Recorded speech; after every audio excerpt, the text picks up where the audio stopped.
দেশের অর্থনীতি এখন অস্থিরতার মধ্যে রয়েছে। ব্যাংক খাতে তারল্য সংকট, ঋণ প্রবৃদ্ধি কমে 6.35% নেমে এসেছে, যা এক বছরের মধ্যে সর্বনিম্ন।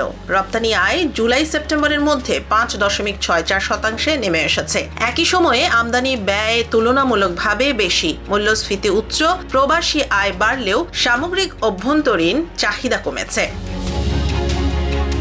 অগ্নিকাণ্ড ও শিল্পের অগ্নি নিরাপত্তা ঝুঁকির কারণে রপ্তানি ও উৎপাদন প্রক্রিয়া বিঘ্নিত হচ্ছে। চট্টগ্রাম বন্দর ও হযরত শাহজালাল আন্তর্জাতিক বিমানবন্দরের ক্ষতি ব্যবসার সরবরাহ চেইনকে প্রভাবিত করেছে। রাজনৈতিক অস্থিরতার এবং আসন্ন নির্বাচন বিনিয়োগকে প্রভাবিত করছে, বিদেশি বিনিয়োগ শূন্যের ঘরে।